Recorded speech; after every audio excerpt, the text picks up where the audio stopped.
Graça e paz, irmãos. Eu quero saudar a você, principalmente nesse dia especial, nesse final de semana especial, no qual comemoramos 503 anos da Reforma Protestante.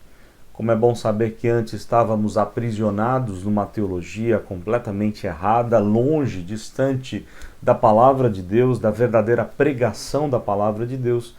Mas há 503 anos atrás, Deus levantou homens, principalmente Martinho Lutero, para trazer de volta à igreja as Escrituras e, juntamente com ele, tantos outros antes dele e principalmente depois dele. Nós estamos aqui então para agradecer. Nós temos um motivo especial de gratidão a Deus nesse final de semana pelos 503 anos da Reforma Protestante. Nós vamos orar pedindo a direção de Deus, a bênção de Deus para a nossa aula. E vamos conversar. Nosso tema hoje vai ser sobre a Reforma Protestante, ok? Vamos orar. Ó Deus, obrigado pelo privilégio de mais uma vez podermos juntos aprendermos as coisas do Senhor, a palavra do Senhor, a vida da igreja, como o Senhor governa todas as coisas por meio da providência maravilhosa, especialíssima do Senhor. Pedimos tua direção nesse momento, ó Deus. Tu sabes quanto somos carentes. Precisamos ouvir a tua voz, entendê-la e colocá-la em prática no nosso dia a dia. Por isso, ajude-nos nesse momento. Pedimos tua bênção e direção, que o teu Santo Espírito aplique ao nosso coração as verdades do Senhor. Também pedimos a tua bênção para cada uma dos demais alunos de outras classes, que todos sejamos edificados pela escola dominical. Pedimos tua bênção em nome de Jesus. Amém. Pois bem, nós estamos comemorando os 503 anos da Reforma Protestante. Foi no dia 31 de outubro de 1517, quando Martinho Lutero, um ex-monge, ou naquele momento ainda monge, ele vai fixar, o afixar na porta da Catedral de Wittenberg, o lugar onde ele pregava, aquela igreja onde ele pregava todos os domingos. Também dava aula na Universidade de Wittenberg.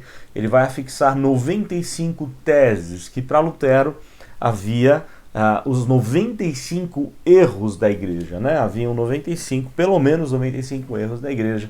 Então ele vai fazer esse protesto. Ele não tem intenção de formar uma outra igreja, ele não queria seguidores para si mesmo, mas ele queria que a igreja ponderasse sobre pelo menos essas 95 teses e que a igreja voltasse às Escrituras. Infelizmente isso não foi possível. Os concílios todos da igreja se reuniram para perseguir Lutero e os demais que estavam contrários à visão dos reformadores. Então eles romperam totalmente com a igreja, formando assim os seus próprios segmentos.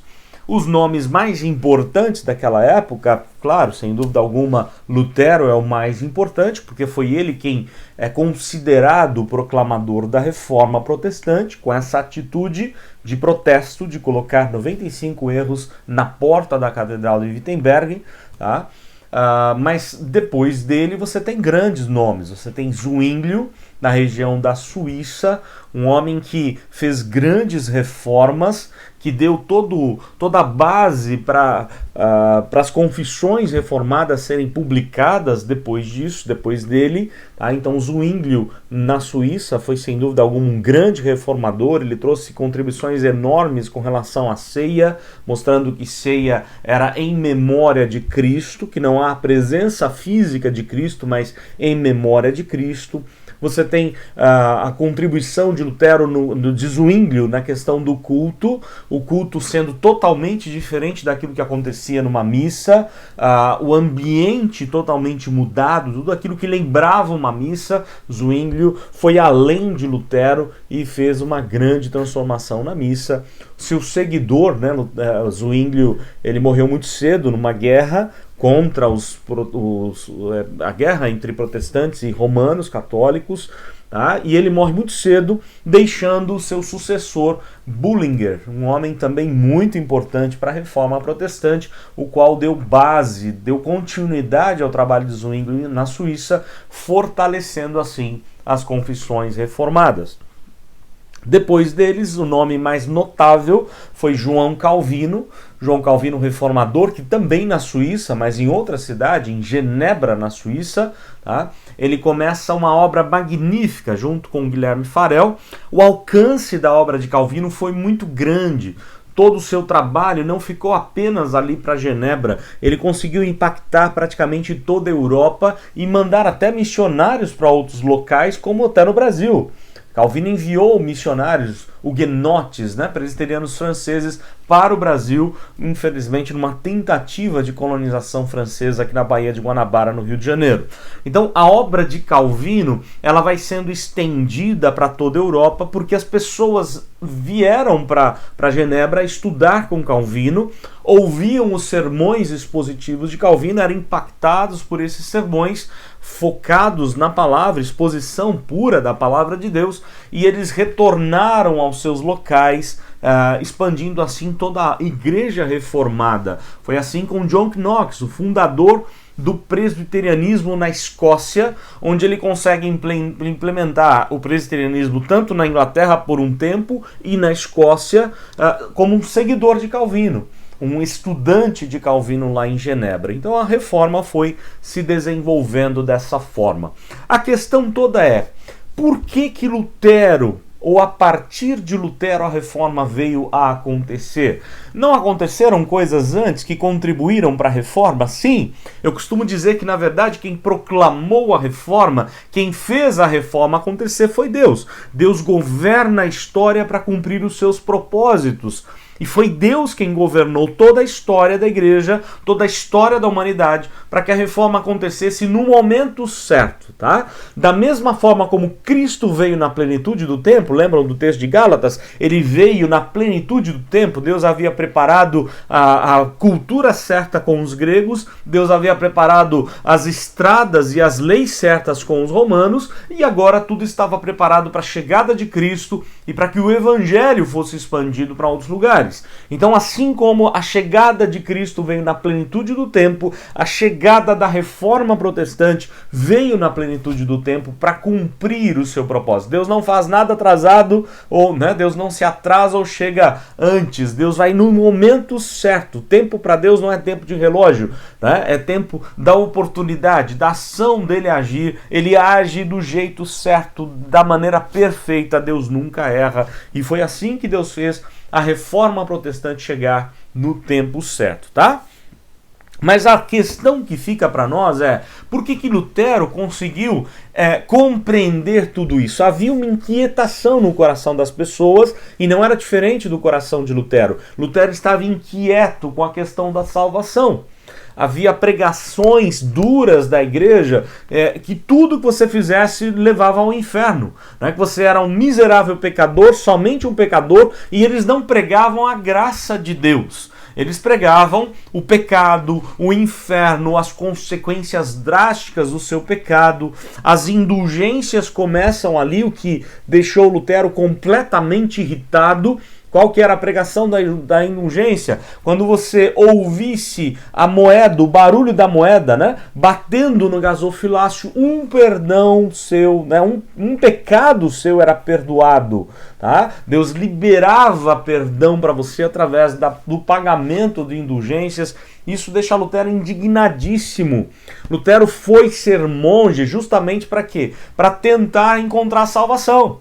Ele está inquieto, o coração dele está sedento por salvação e ele não consegue encontrar. Ele vai até a cidade de Roma pagar promessas, volta de lá escandalizado, porque o que ele vê ali era um comércio todo com relação a Cristo, pessoas dizendo que vendiam pedacinhos da cruz de Cristo, as chamadas relíquias, pedaços das roupas dos apóstolos, e que isso traria algo de bom. E Lutero sabia que tudo aquilo era comércio. Ele fica indignado e volta frustrado. A esperança dele é ir até Roma e encontrar ali a salvação em Roma, e ele não consegue encontrar nem no monasticismo, como monge que se tornou, nem nas orientações todas que ele recebia da igreja. Ele estava completamente angustiado por não encontrar salvação. Foi quando Lutero leu a carta aos Romanos. Ele começa exposições bíblicas e ele se depara com a carta aos Romanos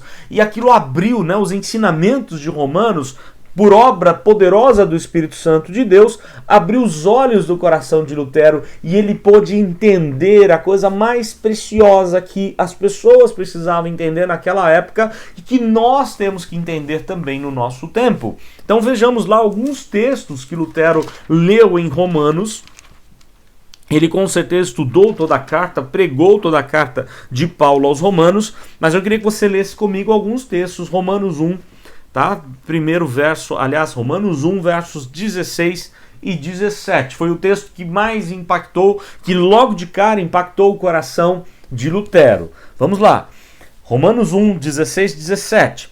Pois não me envergonho do evangelho, porque é o poder de Deus para a salvação de todo aquele que crê, primeiro do judeu e também do grego.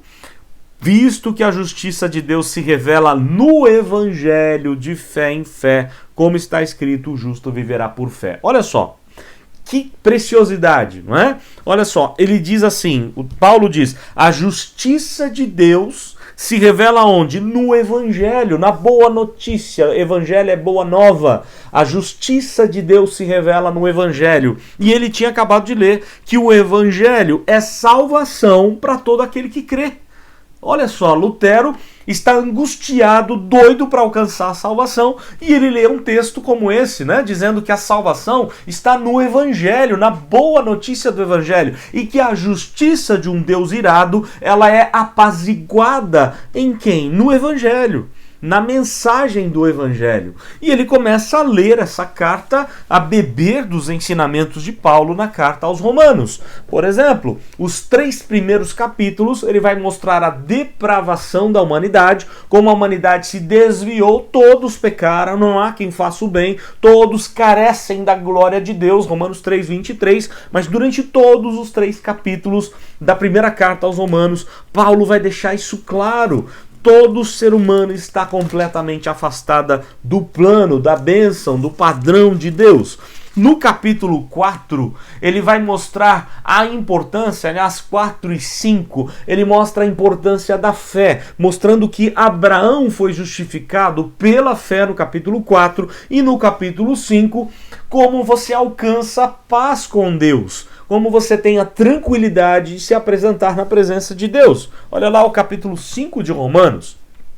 Justificados, pois, mediante a fé, temos paz com Deus por meio de nosso Senhor Jesus Cristo, por intermédio de quem obtivemos igualmente acesso pela fé a esta graça, na qual estamos firmes e gloriamo-nos na esperança da glória de Deus. Olha só o que ele está dizendo. Nós somos justificados mediante a fé. Ou seja, Deus traz uma declaração de justiça para nós.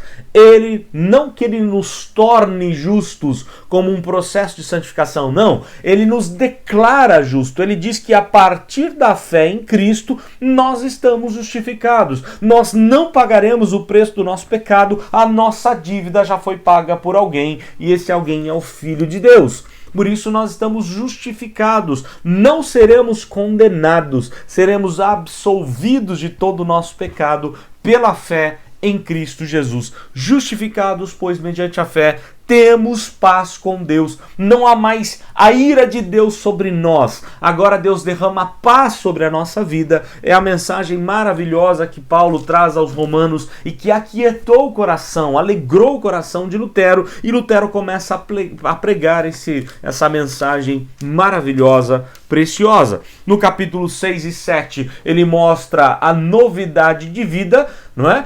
Se a graça de Deus foi maior do que o pecado, eu vou viver pecando? Não, eu vou viver em santidade, em novidade de vida, é a ênfase do ensinamento de Paulo, capítulo 6 e 7. E no capítulo 8, maravilhoso capítulo 8, é quando ele vai falar da excelência da nossa relação com Deus, né? De que nada pode nos condenar, de que nada pode nos separar do amor de Deus. Nós temos o Espírito Santo de Deus agindo. E olha só o verso 31 do capítulo 8. Que diremos, pois, à vista dessas coisas? Se Deus é por nós, Quem será contra nós? Vejam só, Lutero sabia que Deus era contra ele e contra toda a humanidade. Lutero sabia disso, mas a partir da mensagem do Evangelho, a partir do que Cristo fez, nós somos justificados pela obra de Cristo, pela graça de Deus, tá? Então, a partir disso, Deus não é mais contra nós, Deus é por nós. Deus não está mais irado contra nós. E aí, verso 37 do capítulo 8 de Romanos: que diremos, pois, à vista dessas coisas? Se Deus é por nós, quem será contra nós? Aquele que não poupou o seu próprio filho, antes por todos nós o entregou, porventura não nos dará graciosamente com ele todas as coisas? Quem intentará acusação contra os eleitos de Deus? É Deus quem o justifica, Deus justificou. Nós estamos salvos em Cristo. Quem os condenará? Se Deus não condena, quem é que vai te condenar? Não é?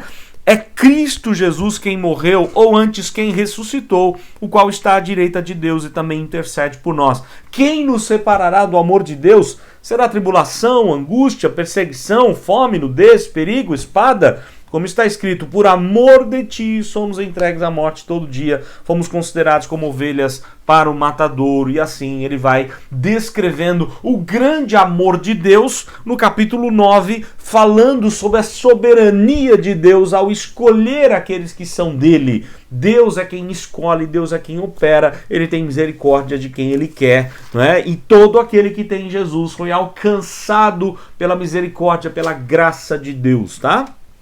Esse é o ponto de Lutero que nós podemos ver claramente. Então, olha só, a grande sacada de Lutero, a percepção que Lutero teve foi essa: como eu consigo encontrar aquilo que todos nós estamos desesperados? Como eu consigo encontrar a salvação? A salvação é encontrada na pessoa, na obra de Cristo, naquilo que Cristo fez. Eu não preciso fazer mais nada. Cristo pagou a alta dívida do meu pecado. E isso aquietou o coração de Lutero, encheu o coração dele de gratidão, de alegria. E ele pôde expandir, né, toda essa alegria, pregando aquilo que havia aprendido de Paulo aos Romanos, Paulo aos Efésios, em toda a palavra de Deus, porque aí ele começa a beber das Escrituras com outra mentalidade, com outro pensamento, focado na obra de Deus, na soberania de Deus, salvando o homem, resolvendo o problema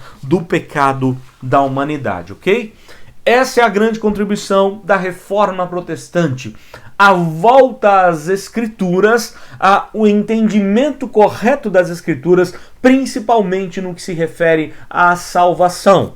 Juntamente com a questão da salvação, há implicações em todas as áreas da vida, mas o ponto deles aqui foi salvação. Por exemplo, Lutero, Calvino, Zwinglio, eles não tiveram tempo de escrever sobre casamento, sobre família, educação de filhos.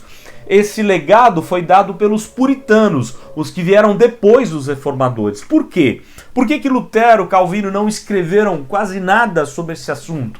Porque o foco deles era falar sobre a doutrina da salvação, tão atacada por séculos, tão escondida por séculos da igreja. Eles estavam nos grandes temas: defender a veracidade, a suficiência, a inerrância da palavra de Deus. Eles estavam envolvidos para defender o correto jeito de cultuar a Deus, de participar dos sacramentos, tá? Do batismo, da ceia, ordenanças deixadas por Jesus, porque tudo isso foi muito atacado pela igreja no período medieval.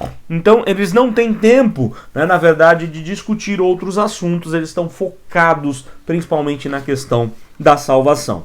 Mas eu queria trazer para você uma questão muito importante, muito interessante, de como que aconteceu a Reforma Protestante. A gente acha que de repente foi tão simples assim. Não foi tão simples. Pensem bem.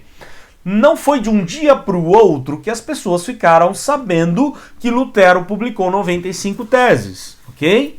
Não foi assim. Não tinha televisão naquela época, tá?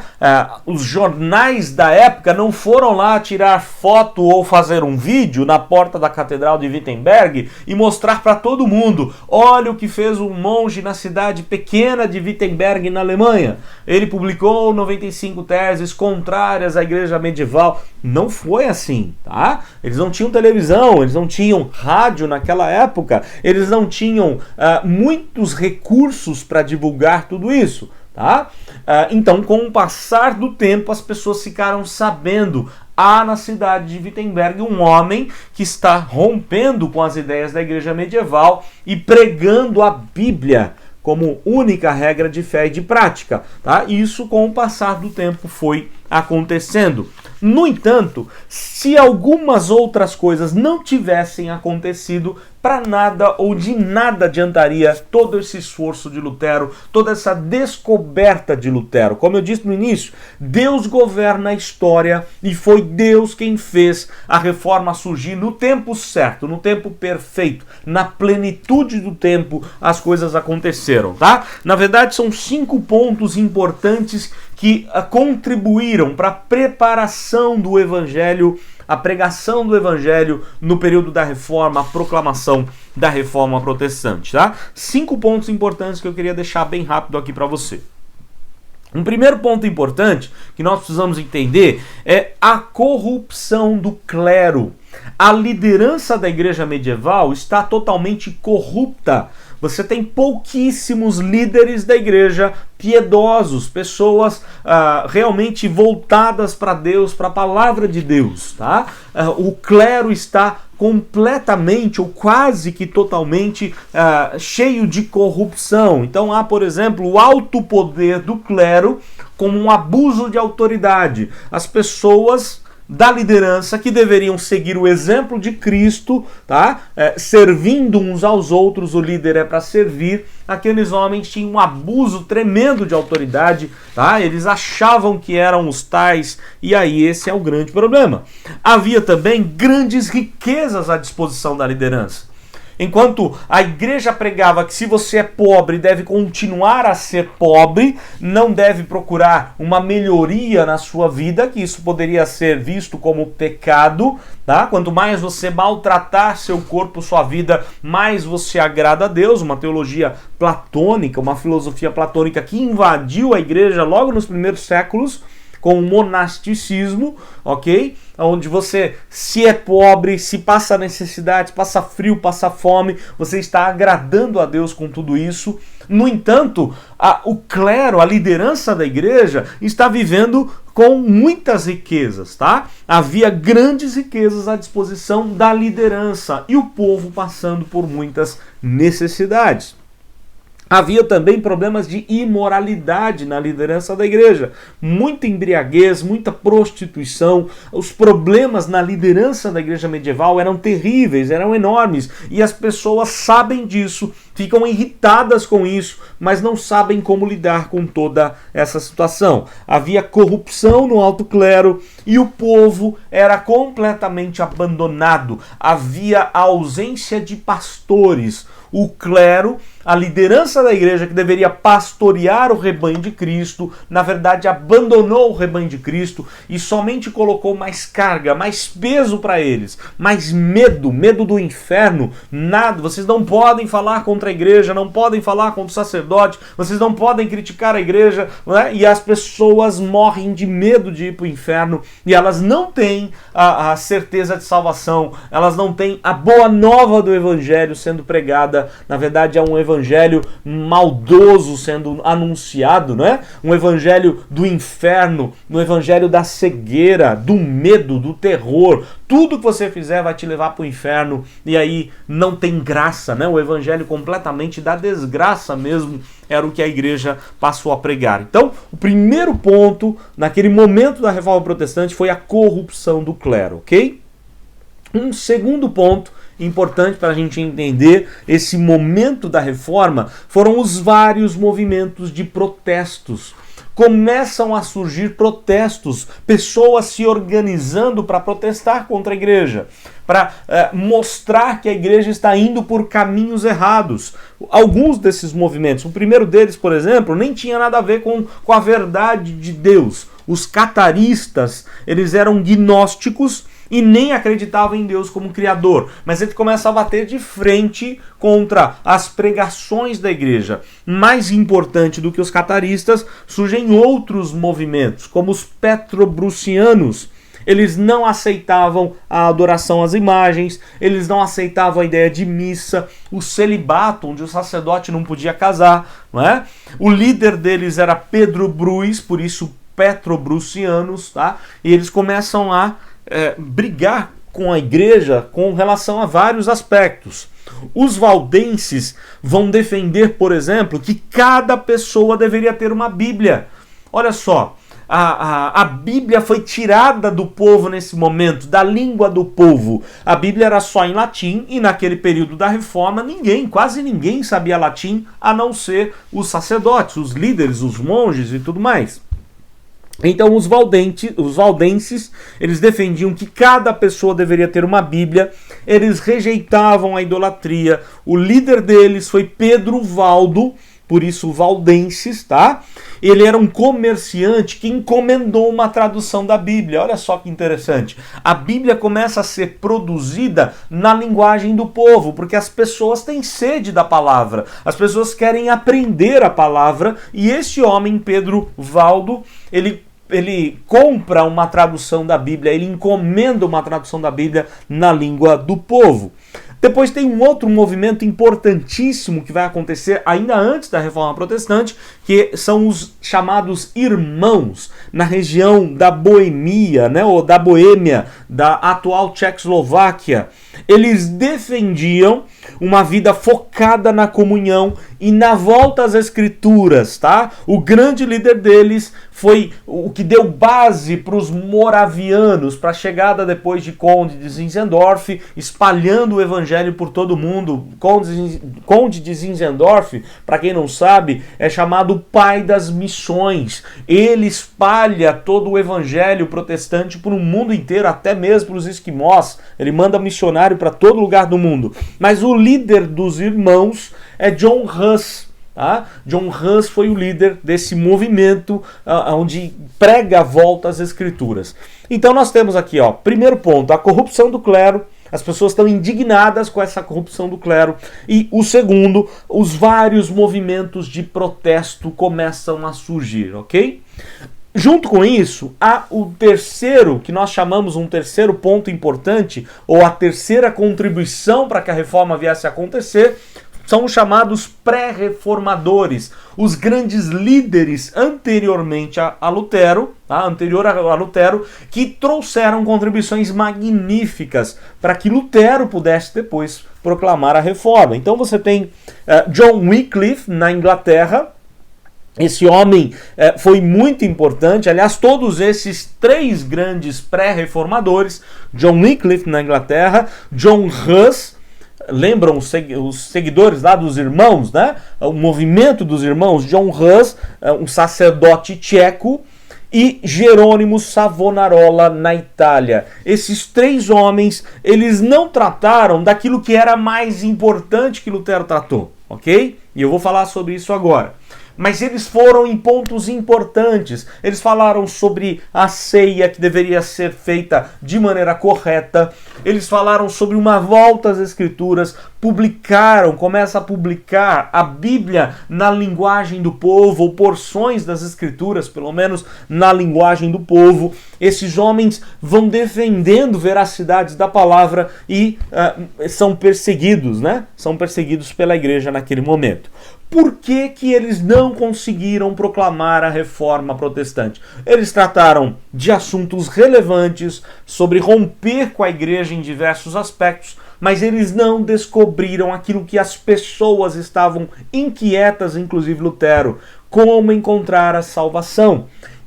Quem é que dá a salvação para nós, né? Como se sentir, né, e saber que você está justificado diante de Deus.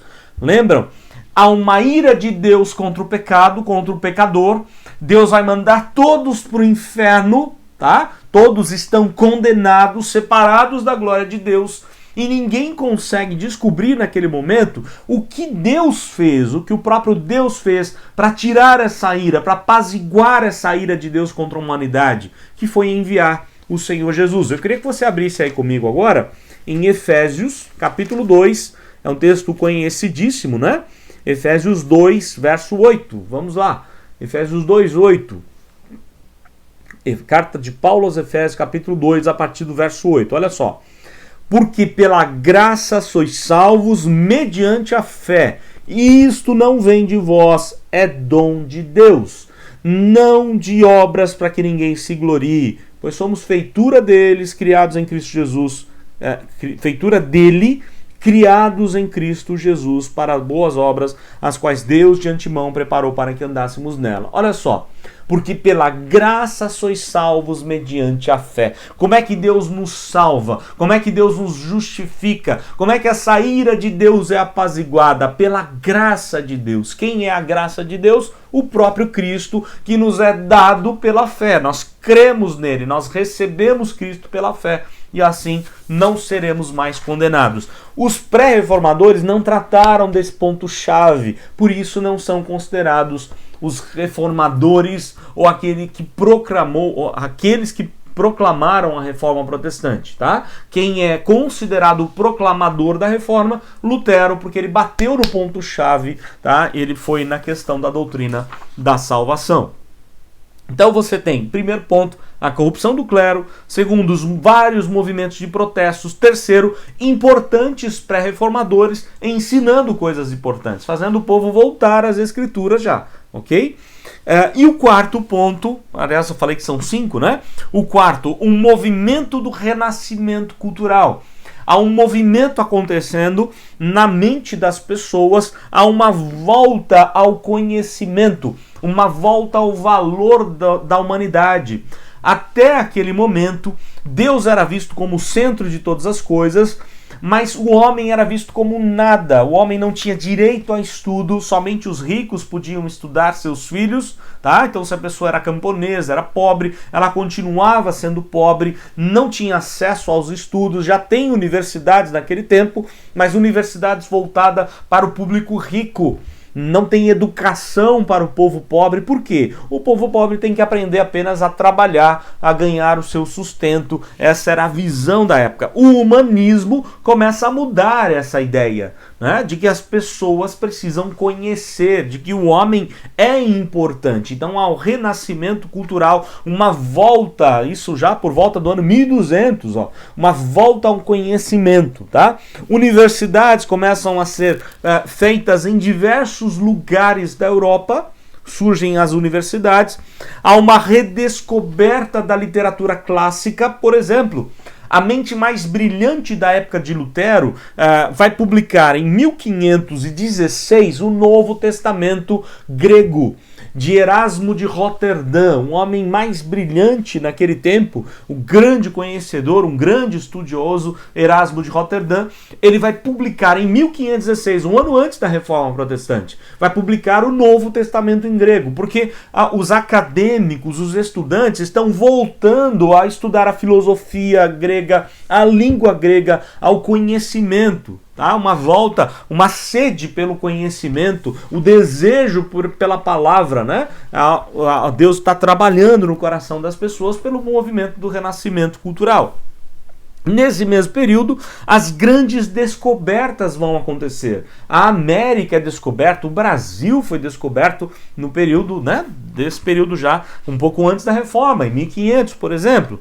O sistema solar foi descoberto por Copérnico. Galileu Galilei traz grandes descobertas nesse período e, sem dúvida alguma, aquilo que trouxe maior contribuição especificamente para a Reforma Protestante foi a criação da imprensa por Johannes Gutenberg, né? Em 1450 ele vai criar a imprensa. O primeiro livro que ele vai publicar é a Bíblia, e a partir disso é possível publicar panfletos, folhetos, livros menores, e as ideias dos reformadores começam a ser levadas por todo lado pela imprensa.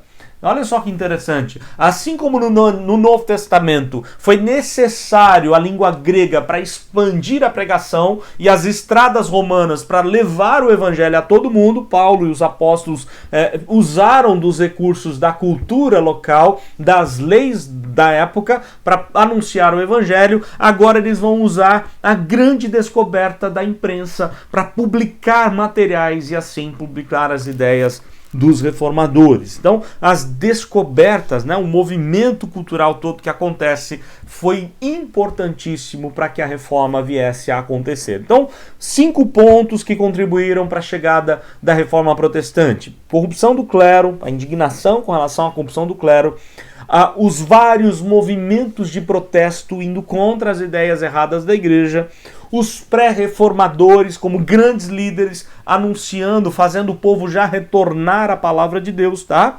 E a volta ao conhecimento, as grandes descobertas nesse período foi muito importante, o renascimento cultural, trazendo grandes contribuições para a humanidade. E um 5º ponto que não é menos importante, ele é muito importante, tá? Porque deu certo exatamente porque foi na Alemanha. Se fosse em outro país não daria certo. Por quê?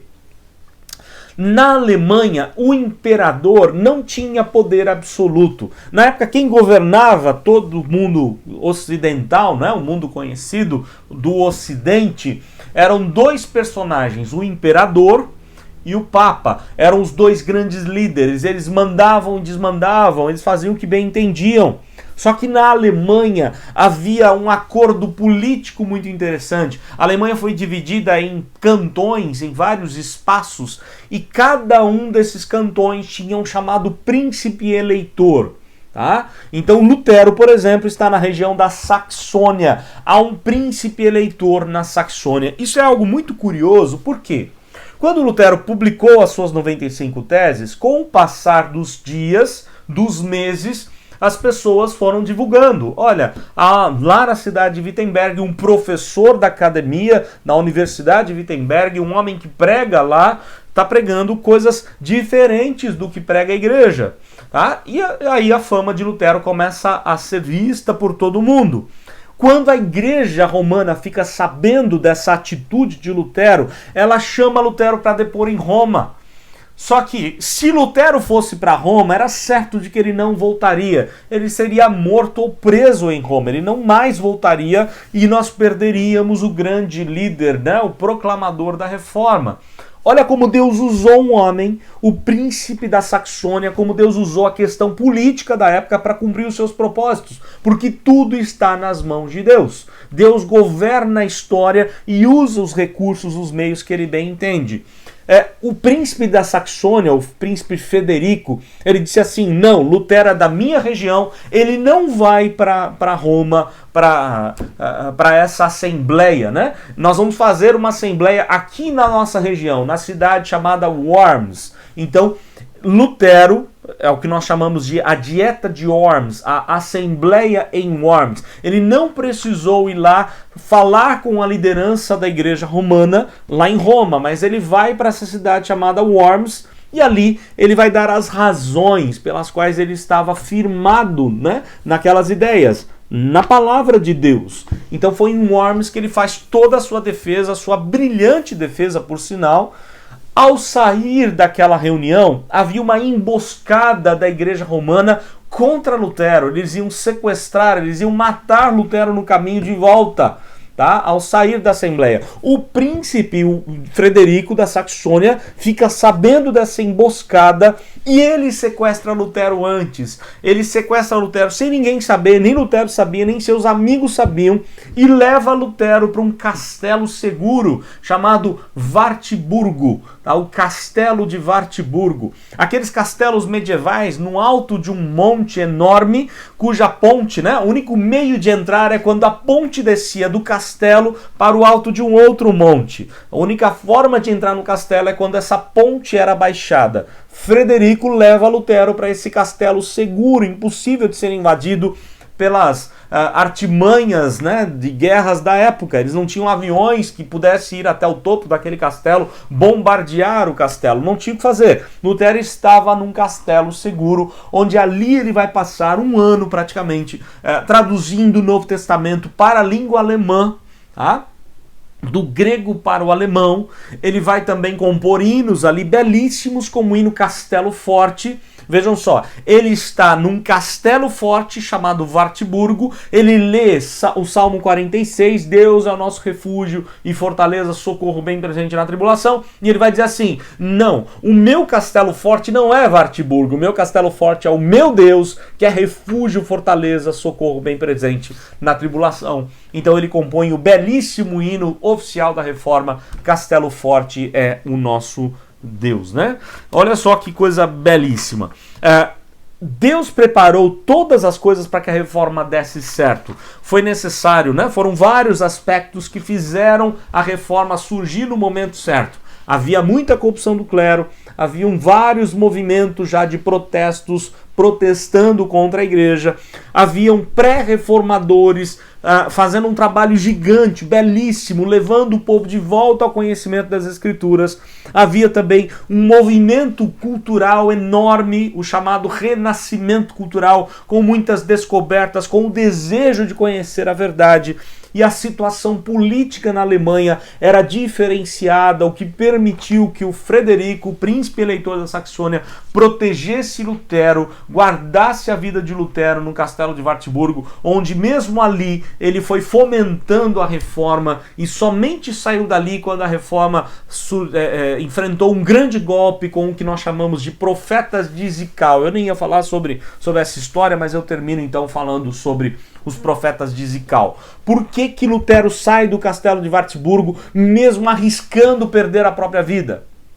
Acontece que surgiu um movimento, dizendo-se também protestante, de homens que haviam recebido novas revelações para quebrar as igrejas romanas, incendiar e causar problemas, né, terríveis contra as cidades ou nas cidades. Eles passavam de cidade em cidade, eles eram da região de Zikau, tá, da província de Zikau, e eles passavam de cidade em cidade, se dizendo como reformados, que tinham uma nova revelação, e incendiavam igrejas, faziam um estardalhaço. Eles chegaram em Wittenberg também. Tá?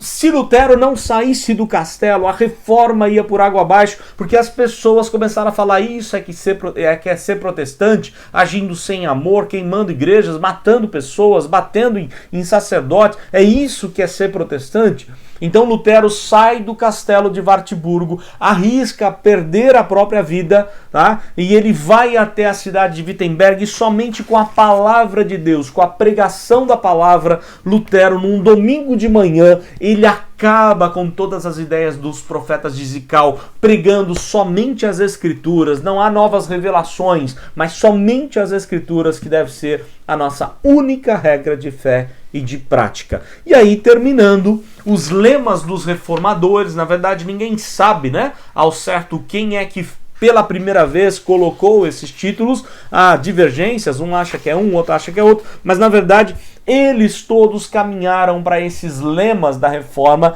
os 5 pontos do calvinismo: somente as Escrituras, somente Cristo, somente a graça, somente a fé, somente a Deus a glória, tá? Os chamados 5 lemas da reforma protestante. E um outro grande lema que eu tratei aí durante 2 domingos no boletim é: igreja reformada, sempre reformando. Toda vez a igreja precisa se reformar com a palavra. A palavra é a regra de fé e de prática para a igreja voltar às Escrituras, para a igreja se reformar de acordo com a palavra, não de acordo com ideias de homens, não de acordo com o seu emocionalismo ou com a cultura da época, mas a palavra de Deus, imutável palavra de Deus, atualizada palavra de Deus, é a regra de fé e de prática para nos ajudar a ter todos os ensinos que tanto precisamos. Então, que você possa confiar nesse Deus que proclamou a reforma. Foi Deus quem levantou Lutero na hora certa, do jeito certo. Foi Deus quem usou Zwinglio, Bullinger, Calvino e tantos outros reformadores. Foi Deus quem usou os pré-reformadores, muitos deles perdendo a vida,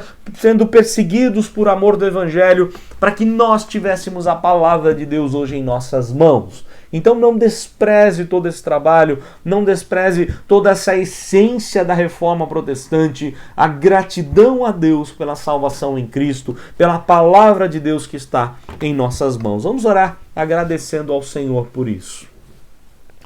Ó Deus, muito obrigado, Pai, pelo privilégio de sermos descendentes da reforma protestante, desse movimento tão especial que o Senhor mesmo criou, usando várias pessoas, usando movimentos, usando a inquietação do povo da época, usando a própria questão legal da justiça da época, da política da época lá na Alemanha, para que nós tivéssemos a proclamação da reforma por meio de Martinho Lutero. Muito obrigado pelos que vieram antes deles, que deram a vida por essa obra. Muito obrigado pela vida de Martinho Lutero, arriscando-se para nos dar, ó Deus, essa preciosidade da doutrina da justificação pela graça mediante a fé. Louvado seja o teu nome, porque, ó Deus, a partir de Lutero, a igreja passa a ter um novo entendimento das Escrituras, o entendimento correto das Escrituras que havia sido abandonado pela igreja por séculos, ó Pai. Nós te louvamos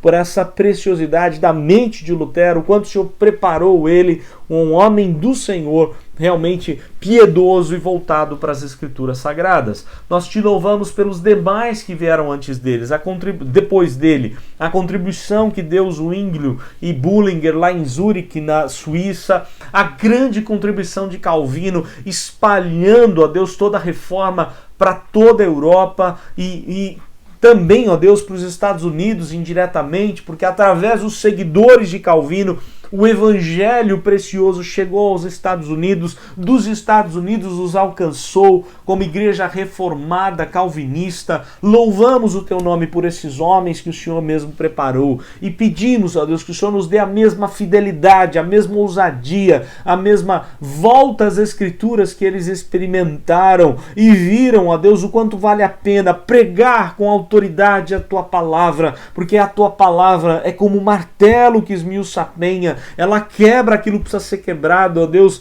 Ela transforma vidas, transforma nações. Ajude-nos como igreja a valorizar, a dar a real importância na pregação da palavra, porque através dela muita gente pode ser alcançada. Pedimos tua bênção, tua graça, louvamos o teu nome pela reforma protestante, pelos 503 anos, e ó Deus, que nós possamos seguir o exemplo desses reformadores e que assim, ó Deus, todos nós confiamos totalmente no Deus Todo-Poderoso e na palavra do Senhor. Fica conosco, te damos graças orando em nome do Senhor Jesus. Amém.